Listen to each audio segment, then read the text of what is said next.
Hello students, welcome to biology classes with Harimala Sharma.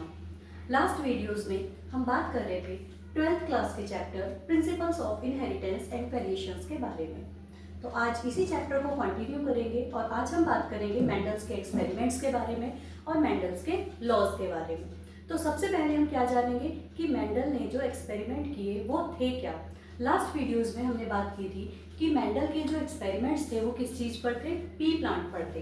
कौन सा P plant? Garden pea. Scientific name क्या था? Pisum sativum. तो मेंडल ने जो एक्सपेरिमेंट किए वो एक्चुअली किस टाइप के थे? सबसे पहले मेंडल ने हमें लास्ट वीडियो में हमने बात की थी कि मेंडल ने 7 पेयर्स जो कैरेक्टर्स थे उनके बारे में स्टडी की। तो उन्होंने एक कैरेक्टर को लिया और उसके 2 प्योर ब्रीडिंग प्लांट्स जो थे एलिलोमॉर्फिक कैरेक्टर वाले, उनको क्या किया, पहले आइडेंटिफाई किया कि इनमें जो प्योर ब्रीडिंग प्लांट हैं वो कौन से हैं। प्योर ब्रीडिंग का मतलब होता है कि अगर हम एक कैरेक्टर के लिए किसी प्योर ब्रीडिंग प्लांट को सेलेक्ट करना चाह रहे हैं तो उसके लिए हमें देखना है कि उस प्लांट को यदि हमें जनरेशन टू जनरेशन हम उसमें सेल्फ पॉलिनेशन होने देते हैं, तो यदि हर बार एक ही कैरेक्टर शो हो रहा है तो ऐसे प्लांट को हम क्या कहेंगे? Pure breeding plant. सपोज हम कह सकते हैं कि मेंडल ने स्टेम लेंथ को सेलेक्ट किया और उसमें 2 एलिलोमॉर्फिक फॉर्म उसकी प्रेजेंट होती हैं, टॉल और ड्वार्फ। यदि टॉल स्टेम वाले प्लांट को उसमें सेल्फिंग होने दी, सेल्फ पॉलिनेशन होने दिया मेंडल ने, तो उसमें यदि हर जनरेशन में टॉल स्टेम वाले प्लांट ग्रो हो रहे हैं तो इसका मतलब वो प्लांट कैसा है? एक प्योर ब्रीडिंग प्लांट है। सेम इसी तरह से जो ड्वार्फ स्टेम वाला प्लांट था उसमें यदि generation to generation self pollination होने दिया गया और उसमें यदि हर जनरेशन में केवल और केवल ड्वार्फ प्लांट्स ही ग्रो हुए तो इसका मतलब वो प्लांट कैसा था? एक प्योर ब्रीडिंग प्लांट था। तो सबसे पहले मेंडल ने ऐसे 2 प्लांट सेलेक्ट किए और उसके बाद उनमें क्रॉस कराया। फिर उन्होंने फर्स्ट जनरेशन प्लांट्स में जो आए उनके पास उनको ग्रो किया और अब उन्होंने क्या होने दी? उसमें सेल्फिंग होने दी और सेकंड जनरेशन के लिए देखा कि उनके पास किस तरह के प्लांट जो थे वो आ रहे थे। तो ये क्या थे? मेंडल के एक्सपेरिमेंट्स थे। इन एक्सपेरिमेंट्स के बेस पर मेंडल ने कुछ लॉज दिए। तो आइए देखते हैं कि फर्स्टली जो laws of inheritance, laws of inheritance, ये मेंडल ने अपने एक्सपेरिमेंट्स के बेस पर 3 लॉज दिए। Law of dominance, first law.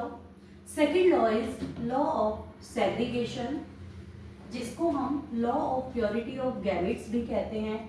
ये जो 2 लॉज हैं, law of dominance and law of segregation, these laws are based on the monohybrid cross. पिछली वीडियो में भी हमने बात की थी कि मोनोहाइब्रिड क्रॉस क्या होता है कि जब किसी एक क्रॉस में केवल एक ही कैरेक्टर के इनहेरिटेंस से रिलेटेड स्टडी की जा रही है तो ऐसा क्रॉस क्या हो गया? Monohybrid cross. तो ये जो फर्स्ट 2 लॉज हैं, लॉ ऑफ डोमिनेंस और लॉ ऑफ सेग्रीगेशन, ये 2 लॉज बेस्ड हैं किस पर? मोनोहाइब्रिड क्रॉस पर। And the third law is law of independent assortment. This law is based on dihybrid cross. Dihybrid cross means when the inheritance of 2 characters is studied at one time. एक ही type के cross में यदि 2 characters की study को एक साथ study किया जा रहा है तो ऐसे जो क्रॉस है उसको हम क्या बोलते हैं? डाइहाइब्रिड क्रॉस बोलते हैं। तो आइए हम देखते हैं आज इस वीडियो में law of dominance. Law of dominance देखिए, फर्स्टली मेंडल ने 2 प्योर ब्रीडिंग प्लांट, और वो किस कैरेक्टर के लिए? क्योंकि मेंडल ने 7 पेयर ऑफ कंट्रास्टिंग कैरेक्टर की स्टडी की और यहाँ पर हम इसमें शो कर रहे हैं केवल कौन सा? केवल टॉल प्लांट, यानी कि स्टेम लेंथ के लिए यहाँ पर 2 प्योर ब्रीडिंग प्लांट जो थे मेंडल ने आइडेंटिफाई किए। जैसे अभी मैंने बताया कि यदि एक टॉल स्टेम वाला प्लांट जनरेशन टू जनरेशन केवल और केवल टॉल प्लांट ही प्रोड्यूस कर रहा है, इसका मतलब ये प्योर ब्रीडिंग प्लांट है। इसी तरह से यदि ड्वार्फ स्टेम वाला प्लांट जनरेशन टू जनरेशन केवल और केवल ड्वार्फ प्लांट ही प्रोड्यूस कर रहा है, it means it is a pure breeding dwarf plant. तो ऐसे 2 प्लांट्स को सेलेक्ट किया। यहाँ से मेंडल का एक्सपेरिमेंट शुरू होता है और इन प्लांट्स के लिए हम यहाँ पर जो है लेटर यूज करते हैं पी।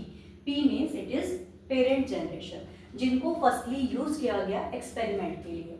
यहाँ पर मेंडल ने क्रॉस कराया और आफ्टर दैट यहाँ पर क्या बने होंगे, गैमेट्स, क्योंकि एक कैरेक्टर जो है उसको गवर्न करने के लिए एलील्स होती हैं, यानी कि वन पेयर ऑफ जीन जो है वो प्रेजेंट होती हैं। तो यहाँ पर जो गैमेट्स बनेंगे उनको एक तो में, जैसे कि यहाँ पर क्या है, ये कंडीशन क्या है, होमोजाइगस है, यहाँ पर भी ये कंडीशन क्या है, होमोजाइगस। होमोजाइगस यानी कि एक कैरेक्टर के लिए जो एलील हैं दीज आर सेम, तो कंडीशन क्या हो गई, होमोजाइगस। अब यहाँ पर जो गैमेट्स बन रहे हैं, क्योंकि यहाँ पर क्या है, कैपिटल टी और कैपिटल टी, तो गैमेट्स बनेंगे, और हम हमेशा गैमेट्स को किस में रखते हैं बच्चों, सर्किल में। इसी तरह से ड्वार्फ प्लांट के लिए यहाँ पर जो गैमेट्स बन रहे हैं small T and small T, इनको भी हमने किस में रख दिया है, सर्किल में। These are the gametes. अब हमें यहाँ पर क्या शो करना है, फ्यूजन ऑफ गैमेट्स। इसको आप ध्यान से देखेंगे कि ये फ्यूज हो रहा है फर्स्टली ड्वार्फ प्लांट में। एक यहाँ पर जीन से हमने शो किया, तो जीनोटाइप क्या आया, कैपिटल टी और स्मॉल टी। अब इसी को हम इसमें फ्यूजन शो करते हैं, capital T and small T. ठीक, इतना क्लियर है।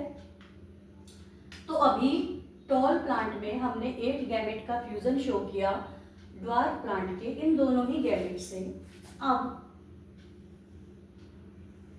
यहाँ पर भी क्या आएगा, capital T and small T, and again capital T and small T. अब इस क्रॉस में यहाँ पर ये जो सभी प्लांट्स ग्रो हुए, ये सभी कैसे थे, टॉल स्टेम वाले थे। कैसे थे, टॉल स्टेम वाले थे। ड्वार्फ प्लांट इनमें एक भी नहीं था, जबकि पेरेंट जनरेशन में क्या था, यहाँ पर प्योर ब्रीडिंग ड्वार्फ था। लेकिन जो जनरेशन हमारे पास आई, इसको हम क्या कहेंगे, F1। यहाँ पर F का मीनिंग होता है पीरियल 1 जनरेशन। तो F1 जनरेशन में जो प्लांट्स आए, all this plants are with tall stem. सभी कैसे थे, टॉल स्टेम वाले थे। अब यहाँ पर लॉ ऑफ डोमिनेंस क्या होता है, when A cross is made between two pure breeding plants, then in F1 generation only one character is able to express itself and other is hidden. It means जब दो pure breeding plants में cross कराया जाता है, तो F1 generation में इन दोनों ही character में से केवल और केवल एक ही कैरेक्टर जो है वो एक्सप्रेस हो रहा है, और दूसरा जो कैरेक्टर है it is not able to express itself, ये अपने आप को एक्सप्रेस नहीं कर पा रहा है। It means expression of one character in F1 generation. तो यहाँ पर जो कैरेक्टर एक्सप्रेस हो रहा है, विच वन इज टॉलनेस, तो इस कैरेक्टर को क्या कहा गया, dominant character, and the character which is not shown, it is called recessive character. ठीक, so the expression of dominant character in F1 generation is the law of dominance. It means जब दो pure breeding plants में cross कराया जा रहा है, तो F1 generation में इन दोनों में से केवल और केवल एक ही कैरेक्टर क्या हो रहा है, शो हो रहा है। जो कैरेक्टर शो हो रहा है वो डोमिनेंट है, जो कैरेक्टर नहीं शो हो रहा है वो रिसेसिव है। तो इस तरह से फर्स्ट जनरेशन में डोमिनेंट कैरेक्टर का एक्सप्रेस होना ही क्या कहला रहा है, लॉ ऑफ डोमिनेंस कहला रहा है। आई होप कि लॉ ऑफ डोमिनेंस क्या है ये आपको समझ आ गया होगा। एक चीज और मैं बता रही हूँ बच्चों आपको कि यहाँ पर देखिए कि ये जो हमने लिखा टॉल, इट मीन्स ये क्या है, इसका फिनोटाइप है। दो टर्म्स यहाँ पर आती हैं, फिनोटाइप और जीनोटाइप। इसको भी हम साथ साथ देते हैं कि फिनोटाइप क्या है। देखिए, फिनोटाइप मीन्स एक्सटर्नल अपीयरेंस।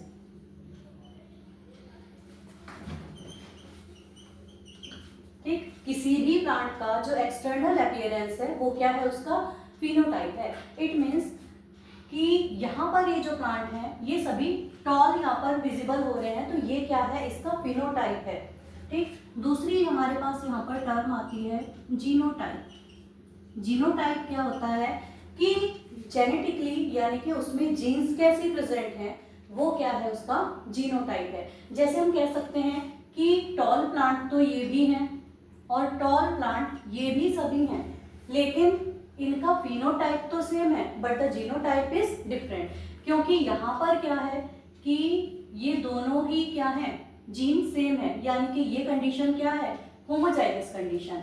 और ये जो कंडीशन हमारे सामने यहाँ पर F1 में आई है, ये क्या है, हेटेरोजाइगस कंडीशन। तो ये जो सभी प्लांट्स यहाँ पर F1 में आए हैं, these are the hybrid tall. कैसे हैं, हाइब्रिड टॉल है, यानी कि इनमें जो जीन है वो होमोजाइगस नहीं है, वो कैसी है, हेटेरोजाइगस है। तो आज के लिए इतना ही फ्रेंड्स।